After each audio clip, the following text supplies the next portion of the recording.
Hey guys, welcome back to the podcast. Today I have a special guest with me, director and writer Iggy London. Hi Iggy, how are you? Hi, Tiffany. I'm good. I'm good. How are you? I'm good. I'm so glad to have you on. I just recently watched your short film Area Boy and I really liked it. So I definitely have questions for you and I'm ready to get into the discussion. But before we talk about that, I did just want to kind of rewind a little bit for people who are not familiar with you or your work. If you could talk a little bit about how you got into filmmaking and then what led to this specific project. Yeah, 100%.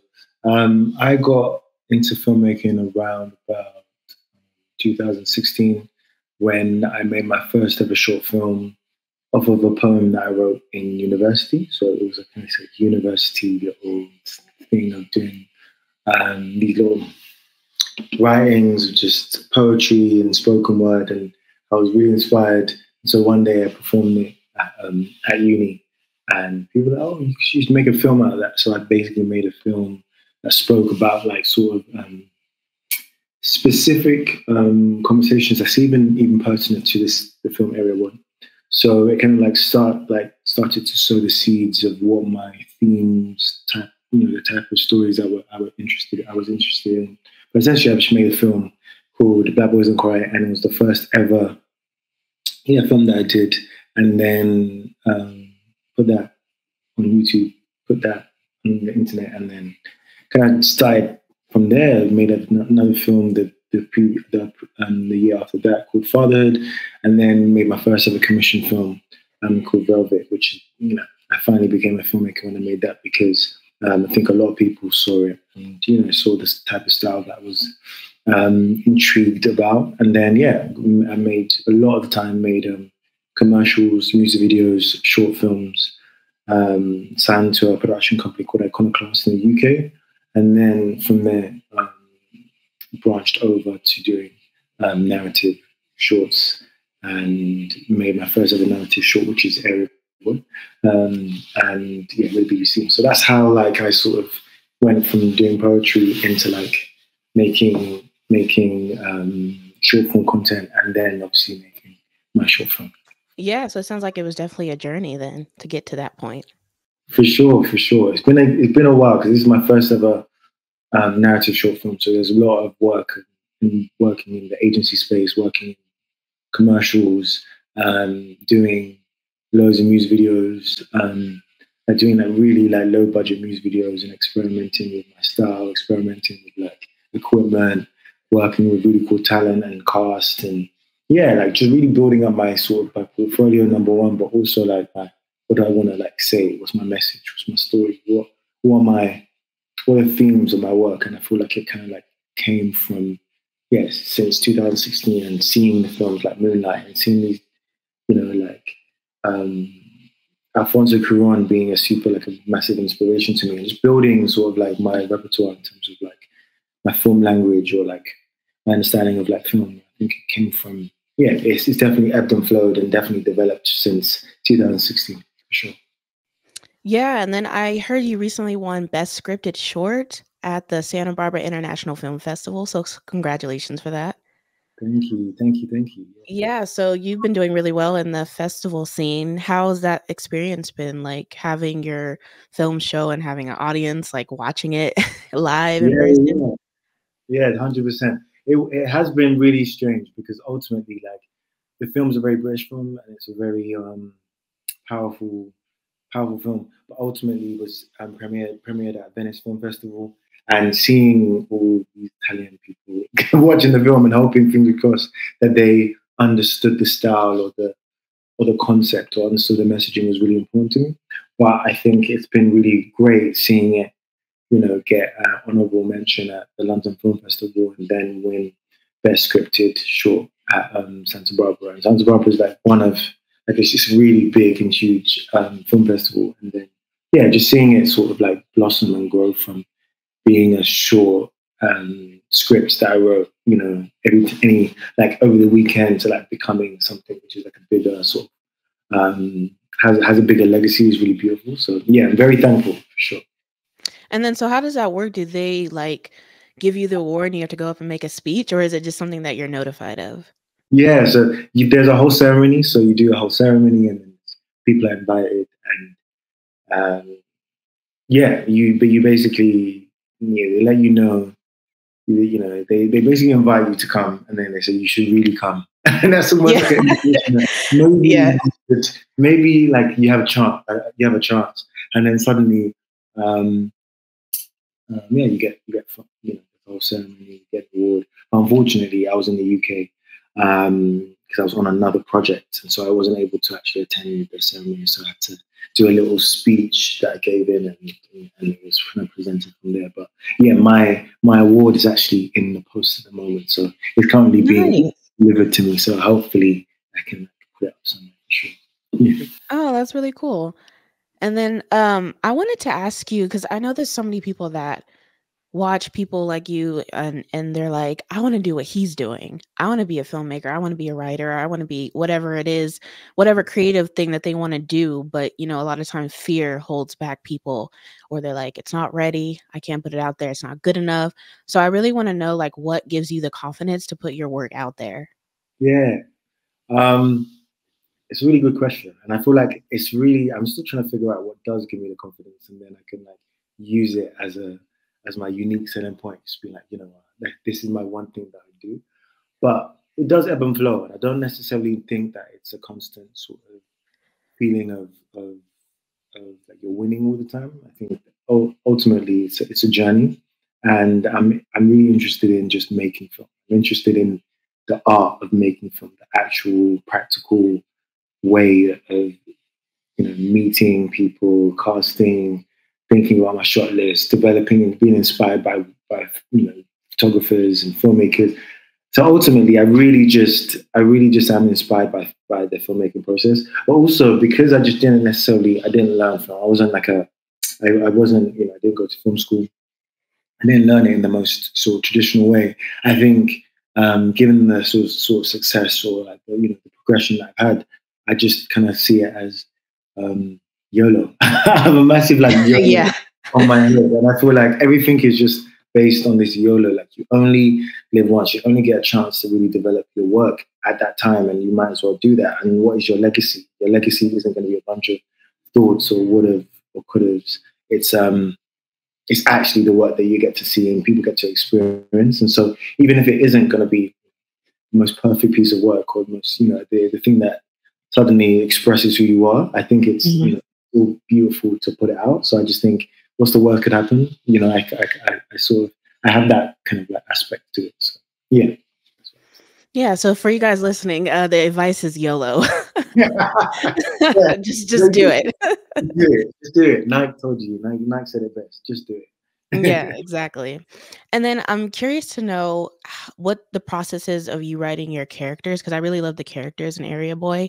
The main character in the film is Eli, played by Joshua Cameron, and I was wondering if he was a personal reflection of you or someone you knew, or when you write characters, is it just kind of like, oh, I have this interesting idea for a character, and this is what I'm going to write. Yeah, I feel like that the character in itself isn't necessarily someone who is dreamt of and is just something which is a figure of my imagination, but it's also not this. It's not an actual person in my real life or a person that reflects me.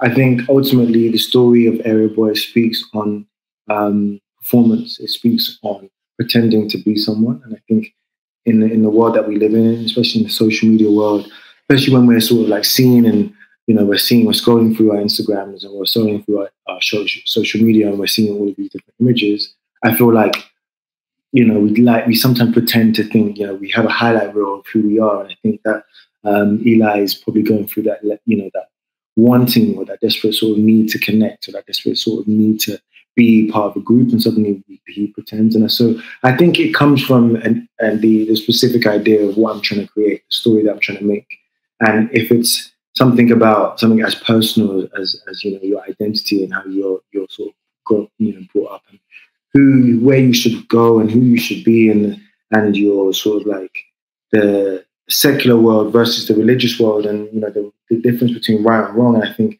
suddenly like those things are all sort of universal things that a lot of people can relate to. So it's not necessarily one person or a reflection of. I think it's more of a collaboration group. My characters are always like a some sort of a little seed or a little sort of like question. I think they come from that. I think it's always developed and wrapped around maybe thoughts and feelings or like and maybe gestures or words that presented to me by other like friends or family or people that I know or I come across. But I don't necessarily think it's one person. Yeah. Mm. And I think if it was one person, the person would know. They'd be like, "You definitely stole this from me. You stole my whole personality." 100%, 100%. Yeah.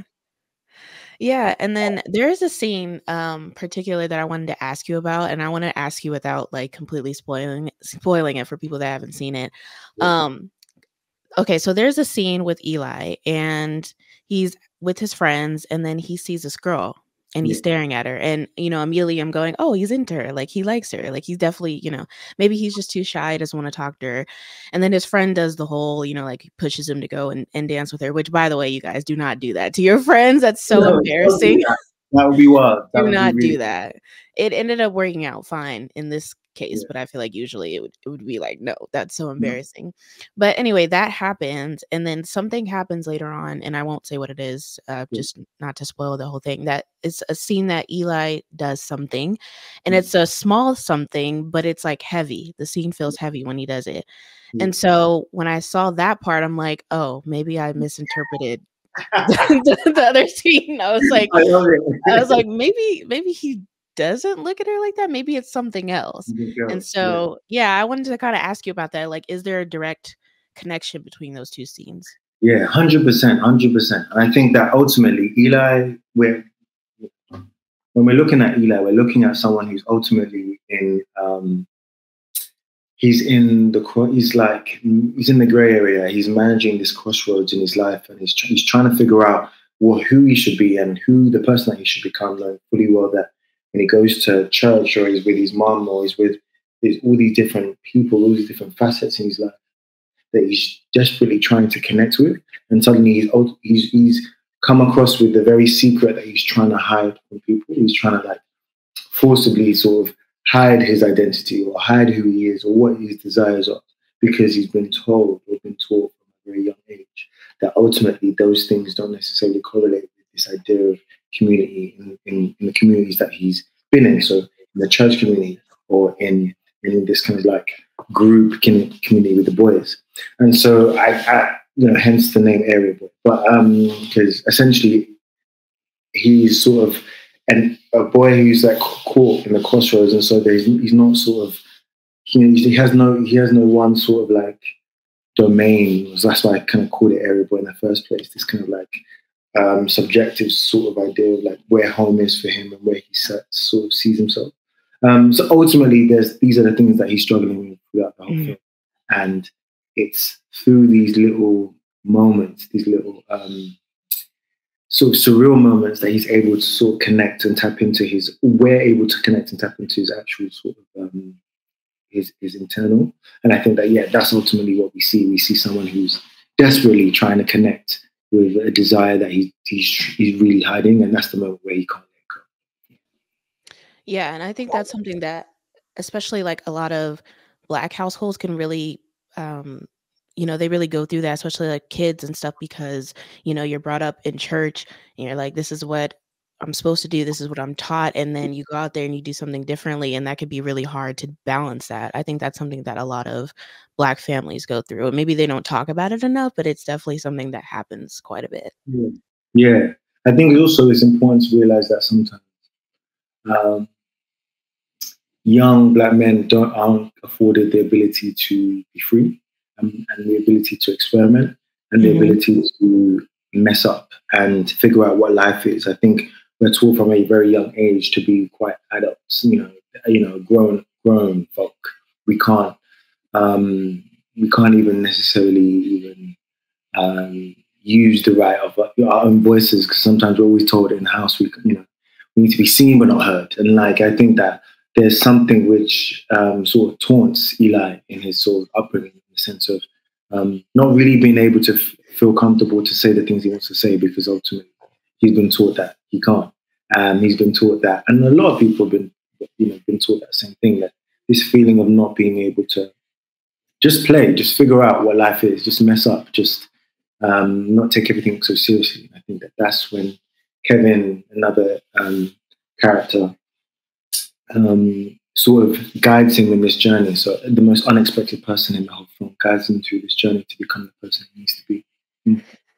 Yeah, I'm glad you brought that up because that was actually my next thing that I was going to go into. It's not really a question. I just wanted to bring up the scene between Eli and Kevin. I think that was probably my favorite scene in the Mm. film, and I feel like it was a little unexpected because it could have went a completely different way. Had Yeah. Kevin reacted negatively, it would have been, it would have been way bad, but it didn't. And so I won't say because I don't want to spoil the whole thing, but I just really love that Kevin allowed Eli to be vulnerable in that moment, and he even shared his own struggles, and just to kind of let him know, like, we all have things that we're holding on to. We all have things that we have to bear, secrets and things like that. And so I really enjoyed that scene. I really love that you wrote it that way, Mm. for multiple reasons. And one being that I think kind of what you were saying about how Black men aren't afforded, to be able to do things like that. We don't really see that on screen a lot. Like two No. Black men just having like a vulnerable conversation like that and like allowing him to like cry and things like that. And I was like, oh, I love this scene. It's like, this is my favorite scene in the film. And so again, I'm really glad you wrote it like that. And so where did that come from? Yeah, it actually came from um, yeah, in that same respect. I think there's not a lot of those type of conversations being had, and I don't necessarily see those things on screen. And it was only until I remember watching I watched Moonlight for the first time, and I saw how amazing Barry Jenkins, brought the life, of the characters, so viscerally into your foreground that you couldn't help but feel empathy. And I think that ultimately what I was trying to do was provide a level of empathy. So even if you're not necessarily in that person's sort of subject position in or has, you understand, you don't understand necessarily why he's like that, you can actually feel some form of empathy for him. And so it was important for me to do that, to represent sort of something that hasn't been seen on screen that much, or hasn't necessarily been even seen on film that much. And I love the idea of like all these people that would ultimately be like sub characters in like TV or film being presented as like main strong sort of characters that we see in this beautiful sort of like surreal type of story that we have, like Area Boy. So yeah, it was a great scene. It's one of my favorite scenes as well, and actually it was inspired by another scene from Call Me by Your Name, with this father and son character and the way they spoke and how beautifully and how simple and how like subtle the whole conversation was, but it meant so much to him. And I think that that's kind of what I wanted this scene to be as well. Yeah. Yeah, and then the other thing I love about it too is that I think with characters like Kevin, a lot of times we see them as one thing. Like we only see them as surface level characters because, he's presented as like him and his friends are kind of like delinquents and stuff. And so Yeah. I'm going, why is he trying to be friends with these guys? Like they're up to no good, right? And then you have that scene and it's like, oh, you see like the crack in his character. Like you see that, that vulnerability. And, I just love that. I really think that's good to show that for those types of characters. I think so too, and I think the thing is what I really think is beautiful is that sometimes we always think people are one dimensional, and like bringing it into like maybe the reason why they're seen in this way is because of the past, and how do we bring the past into the foreground, into like their present, to make them whole and rounded characters. And the perfect example is Kevin, the most unexpected person in the story, sort of becomes a guardian angel, and you actually don't think that he would be because he is someone who you would imagine to have so much to judge, to represent a certain person, to represent a certain feeling, represent judgment. And I think that that's really beautiful that we don't see that from him. And in fact, it's actually a whole different sort of style. So yeah, it's beautiful. Yeah, you put that perfectly. And so I'm really curious to know, is Area Boy going to be a full length feature or will there ever be a continuation of the story?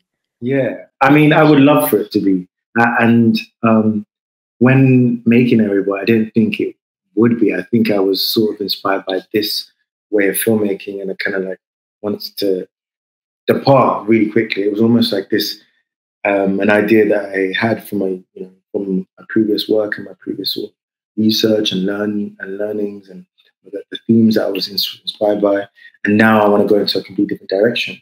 But given like the just the sheer sort of the success it's had, but also like a lot of people coming to me, connecting with me about it. I think there's definitely sort of prospects for it being a feature, and yeah, just basically looking at what that feature would look like. What would be the difference? What would be the catalyst?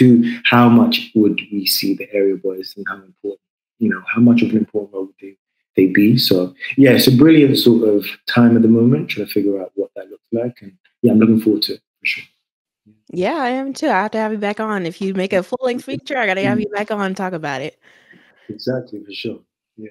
Yeah, and then, aside from Area Boy, are there any current projects that you're working on that you can talk about? Yeah. So as people may know, if people follow my work, but if they don't, I definitely do short form, and I've always done short form for quite some time. So I'm represented by Part Pictures for music videos and commercials, and so yeah, just finished a amazing commercial for Under Armour, and that's like coming out for the Euros. So I'm looking forward to that. And then for that coming out, for people to see that, it's all about football and how people connect through football, which I think is really cool. Just done a music video, which I'm really excited about.